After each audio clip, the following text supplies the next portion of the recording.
Go, Tim. And here's Denny and Tony. And Tim.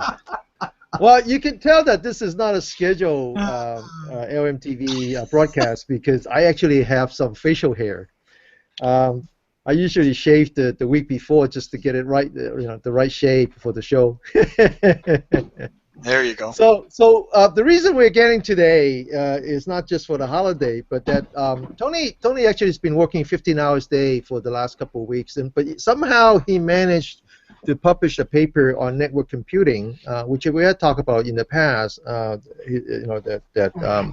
it's an opportunity to expand audience for himself and for Love My Tool. And I just want to be prepared because I know that it's going to be a rough one with Tony. So I thought I'd invite Tony. Take some little bit of time, maybe a few minutes out of his busy schedule, and talk about this paper in particular. I mean, in our line business, we always. I was just talking to Tony about this. That the wrong people are always buying your product. And the wrong people are always, the people that read your article are always giving comments that you don't expect, but then you end up learning a lot from that. So, Tony, go ahead, if that's what you want to talk about. Are you calling Tony's probation time free time now? Probation time. Oh, public service time. That didn't take long, did it? I got Tony, just talk so he doesn't have to. All right, sure. Yeah, so what Denny was talking about is 100% correct. I posted this article, and actually there's two very related ones, so I'm going to cover them both in one little video. But I got a lot of feedback from people, and a lot of it revolves around a very basic concept. So before I get into the packets, I just want to talk about something. I know for sure Tim is going to have something to say about this because this is a fairly gray area. And my articles talked a lot about encoding and the way data is being represented on the wire. And what I'm trying to say in the articles, and I say trying because people are reading it obviously in different ways, but encoding means that the text that you sent is not over the wire. So if I sent A, B, C, D, E, and somebody captured it with Wireshark or any protocol analyzer, it's going to say A, B, C, D, E. So that means it's clear text. Now, if it's not that, if it's anything other than the original text that was transmitted, then people are arguing over encryption versus encoding. And to me, as far as I'm concerned, is splitting hairs at that point because the concept is still the same. It's not clear text. That's all I'm saying. Now, when it's not clear text, the arguments start with, is it a strong type of encryption? Encoding isn't all that great and all. And these are all very valid arguments. And like all IT people, we like to grab what we know and we like to run with it. So all I want to say about the topic is encoding, to me, is a set way of changing that text. And it's a predefined way, either using a formula or some kind of methodology, but everybody knows what that is. And if I was to say to Denny, I'm going to send you a message, and everything I send you is the next letter. So if I sent T-O-N-Y instead of the T, it would be the next letter. And he would know that. And he would just literally grab the letter beforehand, decode the message, and off he goes. When you talk about encryption, true encryption, you're talking about having these keys, like special keys, decoding keys that we're going to send back and forth. And the key might change, and it's a little more elaborate. So encoding is the most simplistic way of changing your text. That's it. That's all there is to it. Right. So again, I don't want to get into it too much more than that because that's a whole other conversation. But that's what the articles talk about. Okay. So what I'm going to do is I'm going to share my screen. Let me just do this, and I want to show you the trace file that I had on my screen. So let me just do this one first. Here we go. So this is the HTTP one, and let me just. Can you guys see that? Yes, sir. Good. Oh, good. All right. Good. So, yeah, I know. So now this is the trace file, and this trace file is with HTTP. And the big thing I wanted to talk about was, again, this text that is, in this case, it's just encoded. It's not truly encrypted. Or I'm just trying to make sure that's absolutely clear. So from this screen, there's a couple of cool tricks. What Wireshark does is, if you use encoding, in this case it's base 64, it will know the math. It'll know how to decrypt or decode it. And again, I'm using those words almost synonymously at this point. So the really neat thing about it is, if I was to turn on my detail pane, which is what you're seeing now, this bottom part of the screen, this is the detail pane, I can just simply go to Find. There's a little Find, which again is not going to appear on your screen because it appears as a separate screen altogether. And I'm simply going to search for the word credential. Okay, and I know you're not going to see this, but it's in the video. So when I click search for the word credential, it's going to go through and it's going to find that key word. The reason why that's important is Wireshark says, I know these are credentials, so it gives you that little name, that little field name, that constant. So even if I don't know the login and I don't know the password, I can search for the word credentials. You can also search for the word authorization. You can do that as well, right? And that'll find it. And what it's doing is it's saying here authorization, basic, and then it gives you the mumbo-jumbo letters. And this is where things start to get misunderstood, because when I do this presentation or I do this in a class, people will say, well, there you go, basic mumbo-jumbo, that's not my ID and that's not my password, therefore it's encrypted. And I said, I don't want to split hairs. All you're saying is, therefore it's not clear text. That's what you should be saying. And when you take a look underneath it, it says credentials, and in this case, UBNT colon UBNT. The first part of it is your login, and the second part of it is your password. So Wireshark went through them both, and this colon is a pretty standard delimiter to separate the password from the login, and says, hey, this is what it is. So now the confusion starts with this UBNT colon UBNT business. People say, oh, I must have sent that over the air as well because Wireshark can see it. Well, that's not true. So let me explain what I could not do very well in the article, or didn't do as well as I could have in the article, and that's to show you a very simple thing. If I was to go to my detail pane and select this connection keep alive, for example, you'll see down here in the bottom part of the screen, this is called the bytes pane. You'll see it in hexadecimal, the representation of the word keep-alive, and that's what all this means. Well, on the right-hand pane, this bottom part, you'll see the word connection keep alive. That's the ASCII version. So it's the same data. So now I go to the authorization, and you see it highlights that. But if I click on credentials, nothing is highlighted. And this is where IT people do what they normally do, and they just click harder. Well, that's not really going to help you much. The key here is that's not being Even I sent get that joke. Even you get that joke? You get a bigger hammer, right? Get a bigger hammer. That's right. We'll encode this damn data.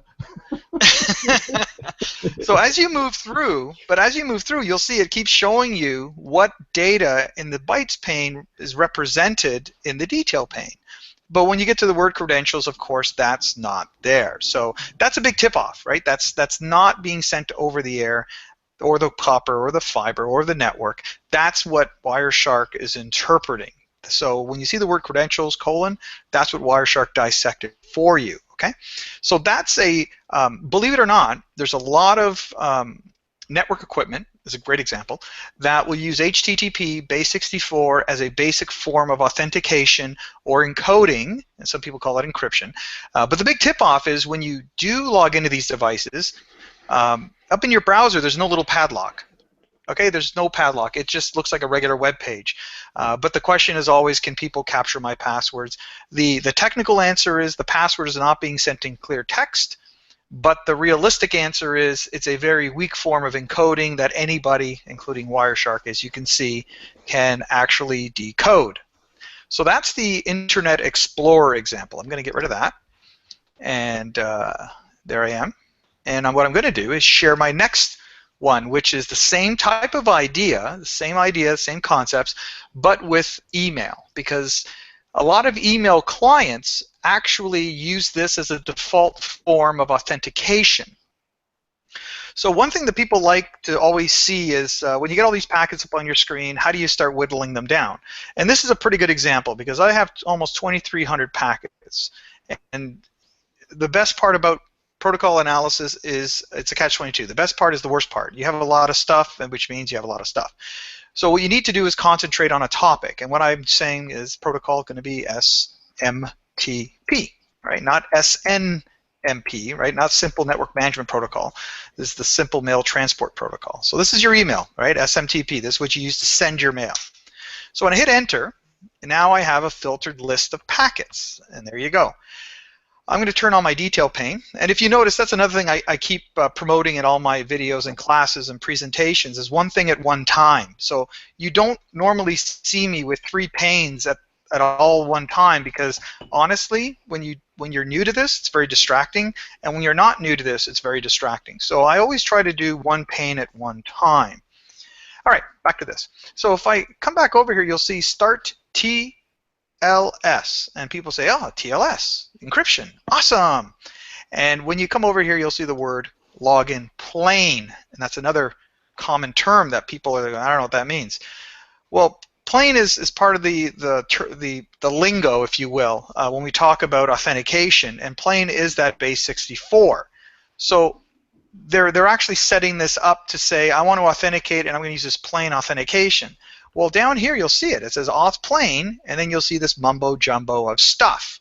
And again, people may incorrectly look at that and say, hey, it's not my ID, it's not my password, it's encrypted, I'm good, right?